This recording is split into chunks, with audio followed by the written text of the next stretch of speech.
sentence in the Bible. Vayadaber, quote, Vayadaber Elokim, that Elokim spoke as kol davorim ha'elu, all of these things, all of these words, lay more to say. This is the sentence right before Ten Commandments. Right before the Ten Commandments. Right? If you look over there in Parshas Yisro, in the book of Exodus, right? Parshas Yisro. So over there, it says that God gave the Torah to the Jews, and it tells what the Ten Commandments. It's a very interesting story how they got Moses took them into the land of, into the desert, and all of a sudden the mountain starts shaking, and there's all these voices and thunders. God gives the Torah. God gives the Torah. Very amazing. Right before the Ten Commandments, it has this sentence: "Vayadaber Elokim es kol davorim ha'elu lemor." God spoke all of these words to say. That's an Elokim, because Elokim is Gavura, is power. Power. Power. Right, that's right. Elokim is more harsh. So it says that the Torah was given mipia Gavura.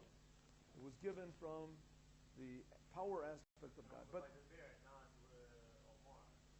okay, but your question is a good question, and it's dealt with in a lot of my morning, but not here. Here, Elokim means God. That's not.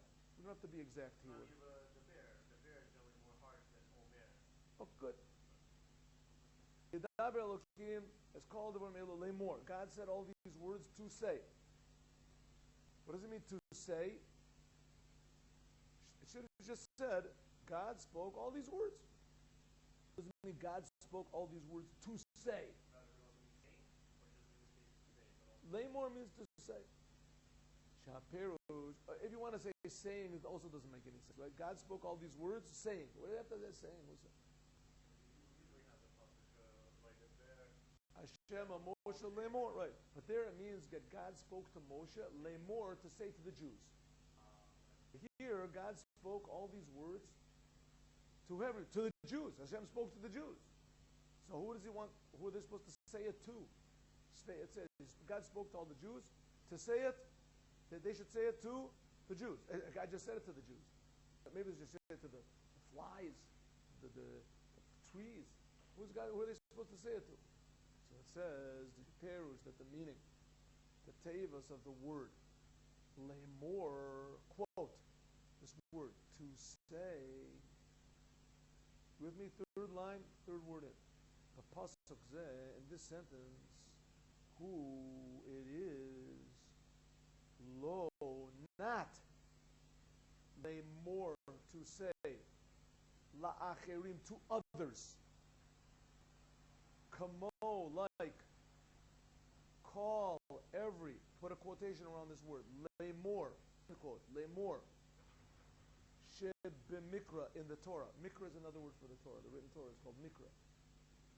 Every time it says the word lemor, vayadaber Hashem al Moshe lemor, it means that Moshe said to other people. Here, it does not mean, the word lemor does not mean to say to other people. Why? Because behold, neshamos, the souls, call Yisrael, of all the Jews, hayu, were, b'mamad, in the, I say mamad, in the, huh? What'd you say? No, mamad means standing, but there must be an English word. In the occasion, hayu b'mamad, we're in the occasion of Har Sinai, of Mount Sinai. There's a better word for the occasion. Mamad means everyone was standing. They were all in the gathering of Mount Sinai. All the Jews were there at Mamad Har Sinai, at the occasion of Har Sinai. This was giving the Torah. Everyone was there. All the souls were there. V'shama'u, and they heard ha-divorot, the commandments, me'akodesh Baruch Hu, from God, atzmo, himself. So it can't be that God told them to say it over to other people, because there were no other people. They heard it themselves. It can't be God said get it over to the non-Jews because they don't have to give the Torah over to the non-Jews. Okay, with me, Kelby, see where we are? First word is Mekodesh Baruch Hu. You see where we are? 5 lines down. Okay, you with me? Yes? Sheba Mikra in the Torah.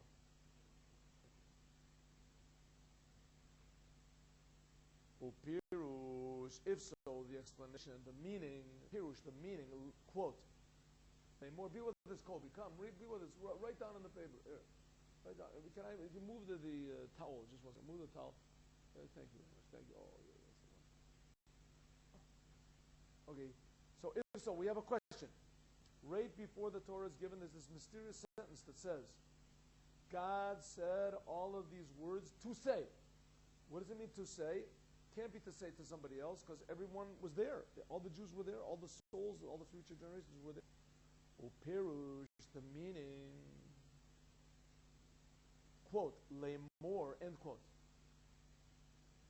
Kan, here, who is a shebeshat, that at the time, matan Torah, of the giving of the Torah, nitan was given, hakoach, the power, lekol echad ve'echad, to each and every one, Yisrael, of the Jews, Shebechol Adoros, in all of the generations. All these souls were there, but there was given the power to each and every Jew. In other words, even me and you, lay more to say, as Kol Adavorim Mo'ele, all these words. We were given the power to lay more to say. Shekai, that it refers, Gam also, Al An Kol HaTorah Kulo. Not just the written Torah that God gave at Mount Sinai, but the whole entire Torah. We have the power to say it. So what? What's the big deal about saying it? So everybody can say. You can say anything you want to. Go to the library and take out a book and say the book. Don't say it in the library. Library, you have to be quiet. Go into a base of Midrash and you can say it. Well, it's a big problem. Such a big power was given at Mount Sinai. We can say the Torah. That's the power. The Rebbe says, listen, 1 second. Shalim Uda Torah, that when you learn Torah, Shalim Uda Torah, that the learning of the Torah, Shalo, of his, that his learning of the Torah, that everyone's learning of the Torah, will be ba'ofen, in a manner of, quote, lemor, end quote. What does it mean, lemor? When you learn Torah, it should be in a way of just to say, she'om, that you are saying, hadvorim, the words, she'kodesh baruch hu, that God, omer, says, achshav, now. The Torah is eternal. But when you learn it out loud, you're bringing that eternal Torah into this physical, temporal world. Kamo, just like Bishat at the time, Matan Torah, of the giving of the Torah. You make it happen again. Shalochem, therefore, it says, quote, Ma lahalan, it's in the Gemara in Bachas. It says that when a person learns Torah, that he should be full of, how do you say, awe. You know what the word awe means? Like, awesome. Huh?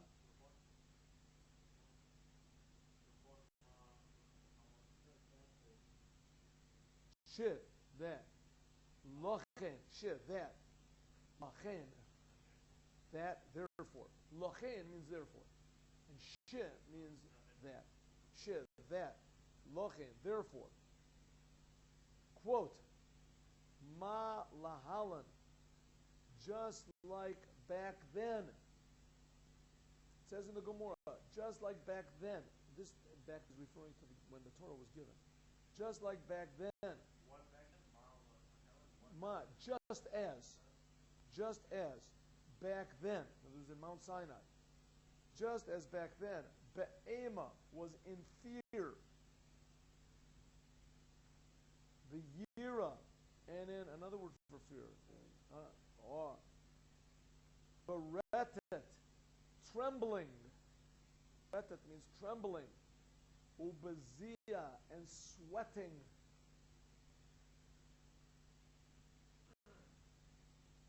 Af, also, kan, here, chuli, etc. When you learn the Torah, it's supposed to be with great awe and fear. What's an example like? Let's say, what could be a possible example? You're given an important speech, right? You're giving an important speech in front of the king, and you want to ask for mercy for the Jewish people. And you stand in front of the king. There's this great king standing there, but every word you say is going to be so important. Your Honor, you worked on the speech for so long, and every word has to be very exact, and you have to say it right, and you have to have the right intention. You have to have you're standing in front of the king, right? If you can't just say to the king, "Hey, Your Majesty, what do you say? How you doing? Hey, save the Jewish people. What do you say, buddy?" You can't do that. No, you're standing in front of the king. He's not your friend. King, it's an awesome thing. You're standing in front of the king. You have to say every word properly, right? Let's say, lahavdil, avdil. You got to stand in front. Let's say you're a person that you're a performing artist, right? And here you're performing one of Beethoven's symphonies in front of Beethoven, right? In front of Beethoven. Oh, want to get it exactly right. You want to have the right thing. So, see, here when you're saying the Torah, you're saying Hashem's Torah. These words are infinitely holy. They're coming out of your mouth. They're infinitely important, right? Hashem is infinitely great. When you read the Torah, you say the words, it should make you really inspired. You should have a feeling, right? It's just not a regular. It's not like I'm eating a meal or I'm talking on the phone to my mother or right? You're saying the words of God to God, from God. You're bringing it into the world. God's words are coming out. Amazing. Because God is infinite. God is infinitely powerful. God is infinitely in time. God is infinitely real. And when you say these words, you're saying the infinite words of God are coming out of your little finite mouth. Oh, this is very, very, right? Of course, you have to think about it. If you don't think about it, it's no big deal. It's just like reading the newspaper. But if you think about it, then it's very, very inspiring. If you think about it. If you don't think about it, then it's just another book in the library. But if you think about it, then it's a very inspiring thing. So where do we get the power of lemor, of saying the words of infinite God? Where do we get those power? To think these thoughts and to feel this, we got it at Mount Sinai. At Mount Sinai, that's every time when you sit up a zal and you read the Torah, or you're sitting at home reading the Torah, you should try to read it out loud. You don't have to scream, but you should say it out loud, because the words of Torah are supposed to be said out loud. That's the only Torah. When you say those words, you should understand you're not just saying the words of Abaya or Rabbah or Moses, or you're saying the words of Hashem himself. This is awesome. So it says, that's right. Al Pizeh, according to this, Mugdeshed is stressed. Okay, you with me, please? Kobe. Be in. Second line from the bottom. It says, okay, I'll do it again. And therefore, quote, Ma lahalan, just like back then, the Ema was with, Ema is better, that Ema is more fear, awe. Awe. Ubiyira, and fear. Beretet, trembling. Ubizeh, and sweating. Af, also, kan, also, here. Also here. Because also, what do you mean also here? Even now when you learn Torah, you should have that same feeling as by Matan Torah. Al Pizeh, according to this, Mudgeshed is stressed. Od Yoter, even more. Hashaychu, the connection, the inyan of this idea of hischadjus, of being brand new, of constant renewal to Matan Torah. Why? Cave and since Sha'akoach, that the power, Al-Zeh, on this, the power to do this, Sheyihu, that should be, Be'enecha, in your eyes, Chadashim, brand new, this ability that human beings, us Jews, that we can sit and learn the Torah and think to ourselves, one second, the Torah, God forbid, it's not a comic book, it's not a newspaper. These are the words of Hashem. I am speaking the eternal words of Hashem that Hashem is saying right now. That we can think that thought, and we can have this ability to get excited. That was given at Mount Sinai. Mount Sinai was 3,300 and 24 years ago? It's 3,000 years ago, right? 3,000 years ago. What happened at Mount Sinai was that every single Jewish soul was there, and every Jewish soul got a little shot of inspiration and energy that when we say the Torah now, that we can have the feeling that we're saying the same words that God spoke back then, and the same words are not back then. They're eternal. We're bringing the eternal words of God into the world. Cave and since, where? From where? From which word? To Inyan. Huh?